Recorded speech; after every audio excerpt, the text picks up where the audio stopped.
मिला टाइम्स में खुशामदीद। दुनिया के नक्शे पर नेपाल एक छोटा सा मुल्क है, 3 करोड़ से भी कम की इसकी आबादी है, लेकिन नेपाल की तारीख का सबसे शानदार पार्ट यह है कि मुल्क कभी भी किसी का गुलाम नहीं रहा, ब्रिटिश कॉलोनी का भी कभी हिस्सा नहीं रहा। जिस ब्रिटिश एम्पायर का सूरज कभी गुरूब नहीं होता था, न रूसी हुकूमत का कभी यहाँ कंट्रोल रहा।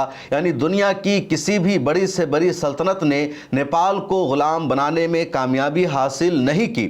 और इसकी बुनियादी वजह यह है कि नेपाल के लोगों में हमेशा लड़ने की सलाहियत रही है, हमेशा अपने वतन की आज़ादी के लिए इन लोगों ने कुर्बानियां दी है और कभी भी किसी भी बैरूनी तसल्लुत को इन्होंने हावी नहीं होने दिया है। नेपाल की जो तारीख है वो कुर्बानियों से भरी पड़ी है और हर 40-50 साल पर नेपाल में इस तरह का प्रोटेस्ट होता रहा है, इस तरह का इनकलाब आता रहा है। पूरे के पूरे बादशाह के ख़ानदान को नेपालियों ने कत्ल कर दिया है और इन सब के पीछे नेपालियों का खून रहता है। नेपाली कहते हैं कि हम अपने मुल्क को अपनी मर्जी से चलाना चाहते हैं, किसी और का निज़ाम हमारे देश पर मुसल्लत कर दिया जाए, हमारा देश किसी और की सोच के मुताबिक चलने लगे, यह हम नेपालियों को बर्दाश्त नहीं है। अभी जो नेपाल में जो कुछ हुआ, पूरी दुनिया हैरान हो गई कि अचानक नेपाल में इतना बड़ा इनकलाब कैसे आ गया।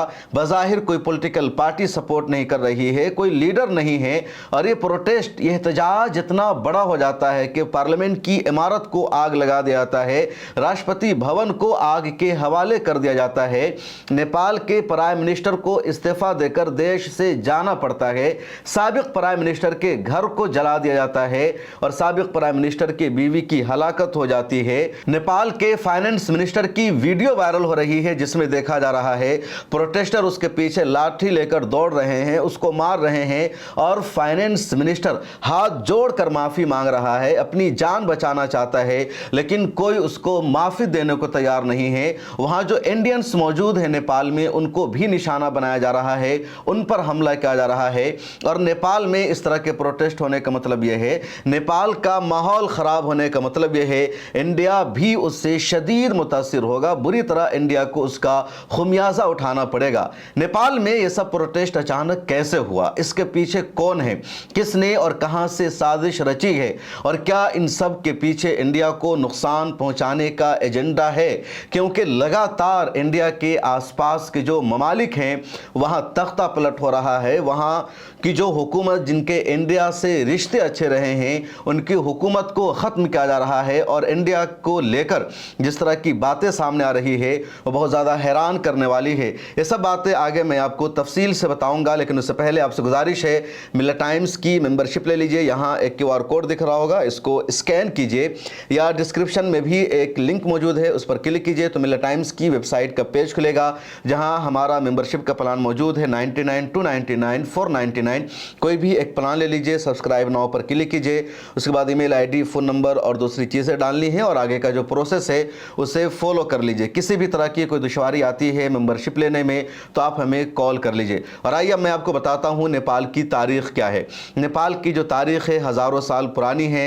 नेपाल की सरहद सबसे ज़्यादा भारत से ही मिलती है।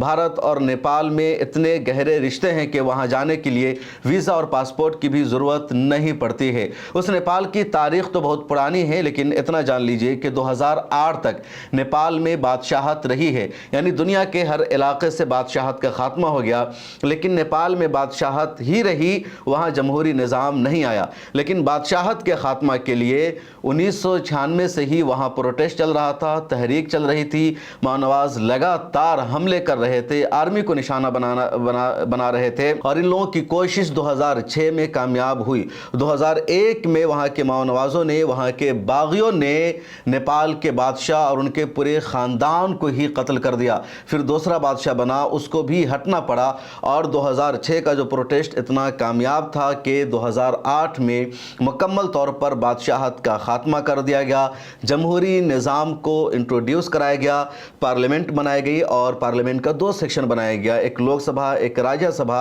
जिस तरह इंडिया में है वहाँ के लोकसभा में 275 एमपीज़ होते हैं और राज्यसभा में 59 एमपीज़ होते हैं। सुप्रीम कोर्ट को सबसे सुप्रीम बनाया गया, दूसरे इदारे इंट्रोड्यूस कराए गए, आइन बनाया गया और 2015 में नेपाल का आइन भी इंट्रोड्यूस हो गया और नेपाल को हिंदू राष्ट्र से हटाकर एक सेकुलर जमहूरी मुल्क करार दिया गया और वाहिद नेपाल एक मुल्क था जो अब तक हिंदू राष्ट्र कहलाता था, लेकिन 2015 में उसका यह दर्जा और स्टेटस भी खत्म हो गया। उसके बाद नेपाल में पॉलिटिकल पार्टीज बनने लगी और इन दिनों वहां की 3 पॉलिटिकल पार्टी सबसे बड़ी मानी जाती है, जिसमें एक नेपाली कांग्रेस है जिसको एनसी कहा जाता है, दूसरी कम्युनिस्ट पार्टी ऑफ नेपाल जिसको यूएमएल कहा जाता है और तीसरी पार्टी है सीपीएन एमसी। ये वही लोग हैं जिन्होंने नेपाल में तख्ता पलट का काम किया, जिन्होंने बादशाह की पूरी फैमिली को कत्ल किया और डेमोक्रेसी लाने के लिए लगातार कुर्बानी दी। तो इनकी भी पॉलिटिकल पार्टी मौजूद है।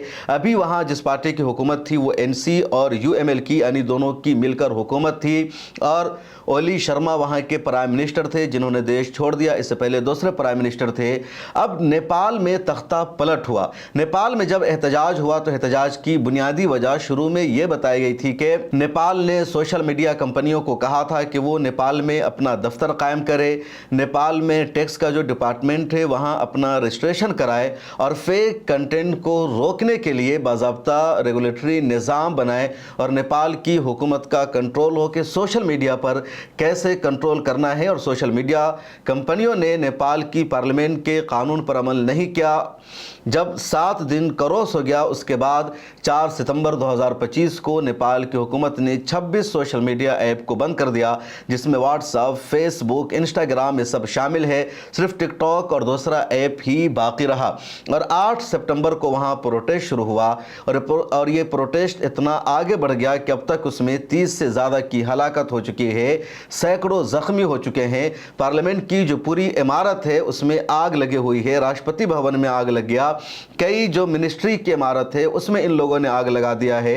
जो फॉरेन डेलीगेट्स वहाँ मौजूद है उसको भी नुकसान पहुंचाया जा रहा है। इंडिया की एक लड़की की एक वीडियो बहुत ज़्यादा वायरल हुई जिसमें वो लड़की कह रही है कि मैं यहाँ मौजूद हूँ और मेरे होटल को जला दिया गया जहाँ मैं ठहरी हुई थी। मेरे पीछे लोग लाठी लेकर, डंडा लेकर दौड़ रहे हैं और कोई मुझे बचाने वाला नहीं है। मेरा नाम उपासना गिल है और मैं ये वीडियो प्रफुल्ल गर्ग को भेज रही हूँ। मैं इंडियन एम्बेसी से रिक्वेस्ट करती हूँ कि वो प्लीज़ हमारी हेल्प करे, जितने लोग हमारी हेल्प कर सकते हैं प्लीज़ हेल्प करें। मैं यहाँ पोखरा नेपाल में फंसी हुई हूँ। मैं यहाँ पे एक वॉलीबॉल लीग होस्ट करने आई थी और अभी फ़िलहाल हमारा जो होटल है जहाँ पे मैं रुकी थी वो जला दिया गया है। मेरा सारा लगेज, मेरा सारा सामान मेरे रूम में था और वो होटल को पूरा जला दिया। मैं स्पा में थी और वहाँ पर पीछे मेरे लोग भाग रहे थे बहुत बड़े डंडे लेके और मैं जैसे तैसे अपनी जान बचा के बस वहाँ से बाहर निकली हूँ।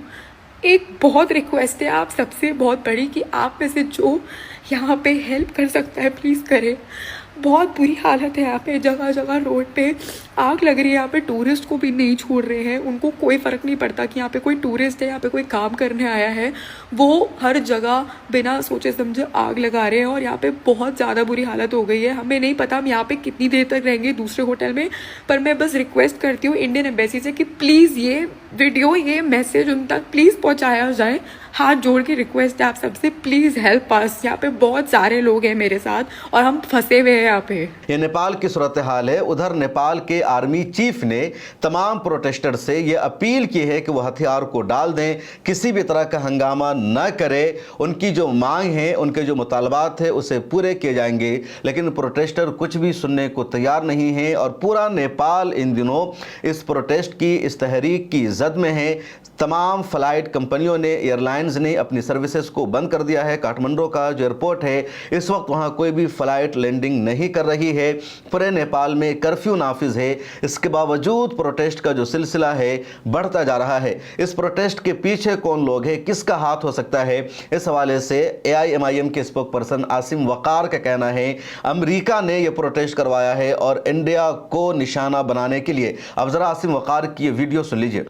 नेपाल में जो तख्ता पलट हुआ है, दरअसल इस आंदोलन के पीछे जिसको भारतीय मीडिया ये कहकर संबोधित कर रही है कि नेपाल का नौजवान, नेपाल का जनरेशन जी जिसको कहते हैं, वो सड़क पर उतरा सरकार के खिलाफ। मैं इस बात को नहीं मानता। मेरा अपना ख्याल ये है कि इस आंदोलन के पीछे, इस तख्ता पलट के पीछे दरअसल जनरेशन जी के बच्चों को इस्तेमाल किया गया बहुत ही प्लान तरीके से। मेरे हिसाब से यह आंदोलन वेल ट्रेंड लोगों के द्वारा शुरू किया गया, जिसमें जेन जी को आगे करके सरकार के खिलाफ सड़कों पर उतारा गया। मैं यकीन से कह सकता हूं कि इस आंदोलन के पीछे, इस तख्ता पलट के पीछे अमेरिका का हाथ है और पाकिस्तान भी शामिल हो सकता है। मैं आप लोगों को कुछ दशक पहले ले जाना चाहता हूं। 1989 में अप्रैल के महीने में चाइना में तियानमेन चौक के ऊपर एक शुरुआत हुई आंदोलन की, छात्रों के आंदोलन की।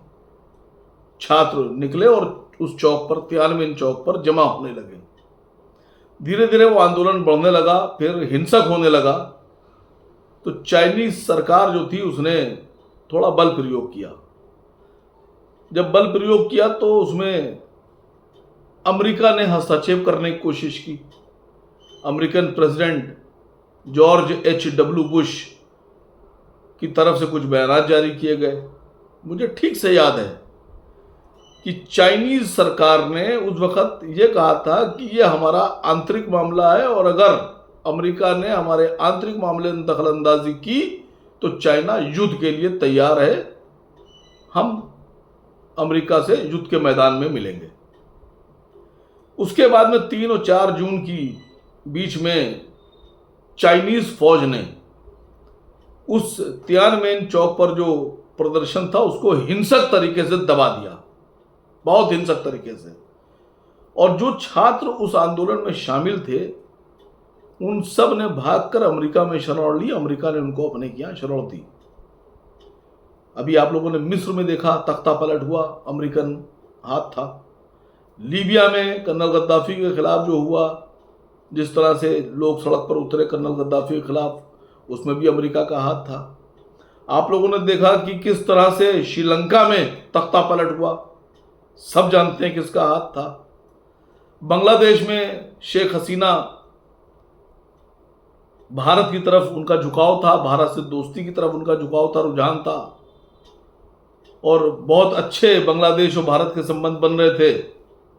किस तरह से बांग्लादेश में अमेरिका बैकिंग करता रहा और तख्ता पलट हो गया। आज एक ऐसी सरकार है जो भारत के विरोध में खड़ी है। जिस तरह से नेपाल का तख्ता पलट हुआ है, मुझे लगता है कि इसमें पूर्ण तरीके से अमेरिका से ट्रेनिंग पाए हुए लोग इसमें शामिल हुए। उन्होंने जेन जी के लोगों को, बच्चों को इस्तेमाल करके सरकार के खिलाफ सड़क पर उतारा है और ये तरह का प्रयोग है जो भारत को एक तरह से समझाने के लिए और डराने के लिए नेपाल का ये प्रकरण शुरू हुआ है तख्ता पलट का। मुझे लगता है कि भारत सरकार को संज्ञान लेकर और ज़रूरी कदम उठाना चाहिए। मुझे लगता है कि चाइना और भारत की जो बढ़ते हुए संबंध है, दोस्ती है, इसको नज़र में रखते हुए बाहरी और दुश्मन शक्तियों ने भारत के सीमाओं को चारों तरफ से घेरे में लेने के लिए इस तख्ता पलट को अंजाम दिया है। मेरा अपना मानना यही है, बाकी खुलकर बहुत जल्दी सामने आएगा। तो आपने सुना आसिम वक़ार को। और आइए अब मैं बताता हूं कि नेपाल में प्रोटेस्ट क्यों हुआ। नेपाल में प्रोटेस्ट और एहतजाज की बुनियादी वजह यह नहीं कि नेपाल में सोशल मीडिया को बैन कर दिया गया था। सोशल मीडिया को बैन करना एक बहाना है। दरअसल नेपाल में करप्शन बहुत ज़्यादा है, नेपाल में डेवलपमेंट नहीं हो रहा है। नेपाली जो यूथ हैं वो पूरी दुनिया के हम आहंग होना चाहते हैं, लेकिन उनको लग रहा था हमारी जो सरकार है करप्ट है, हमारे यहाँ डेवलपमेंट नहीं हो रहा है। हमारी सरकार कभी भारत की फॉरेन पॉलिसी के मुताबिक चलती है और कभी चीन के मुताबिक चलती है और इन दोनों की पॉलिसी से नेपाली आवाम को आज़ादी नहीं मिल पाती है।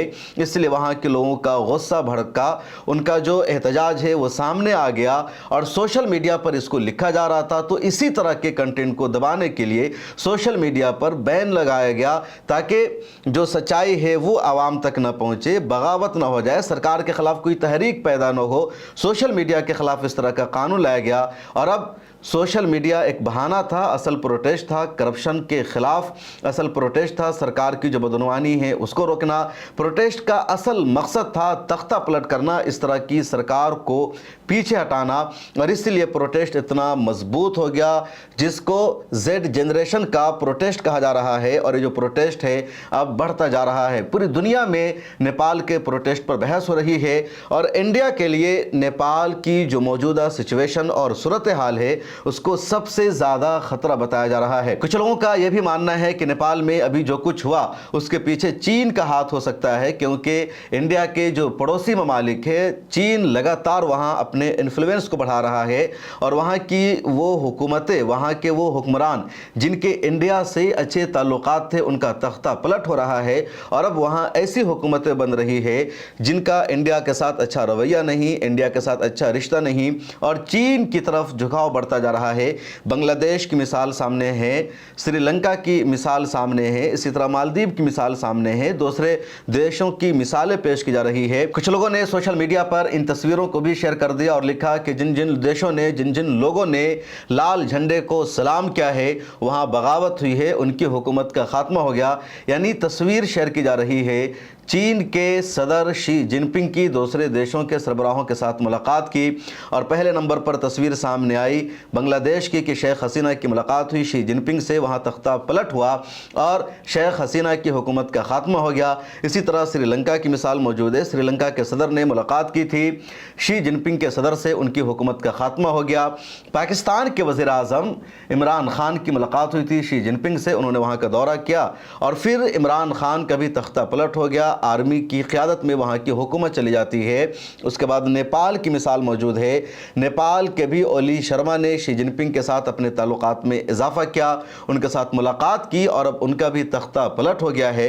और हाल ही में देश के वज़ीर आज़म नरेंद्र मोदी ने भी मुलाकात की है चीन के सदर से, तो क्या अगला नंबर इनका भी हो सकता है? इस तरह लोग लिख रहे हैं, एक अलग बात है, लेकिन नेपाल में जो कुछ हुआ इससे यकीनी तौर पर चीन और अमेरिका दोनों फ़ायदा उठा सकता है और ये इंडिया के लिए सबसे बड़ा खतरा है। अब सवाल यह है कि इंडिया नेपाल की सिचुएशन को कैसे कंट्रोल करेगा, नेपाल को अपने फेवर में इंडिया कैसे करेगा, नेपाल की अगली हुकूमत कैसी होगी, किसकी होगी, किन लोगों के हाथों में इक़्तिदार जाएगा, क्योंकि नेपाल का इंडिया के साथ रिलेशन अच्छा होना बेहद ज़रूरी है, क्योंकि दूसरे मुल्कों के साथ ऑलरेडी इंडिया का रिलेशन ख़राब है और अगर नेपाल के साथ भी इंडिया का रिलेशन बहुत ज़्यादा ख़राब हो गया जिस तरह 2 साल पहले था, तो फिर भारत को फॉरेन पॉलिसी में बहुत ज़्यादा मुश्किलों का सामना करना पड़ेगा। इस वीडियो में इतना ही। आपकी क्या राय है? अगर आप नेपाल से ताल्लुक़ रखते हैं तो क्या कुछ वहाँ चल रहा है? कमेंट सेक्शन में ज़रूर लिखें। मुझे दीजिए इजाज़त।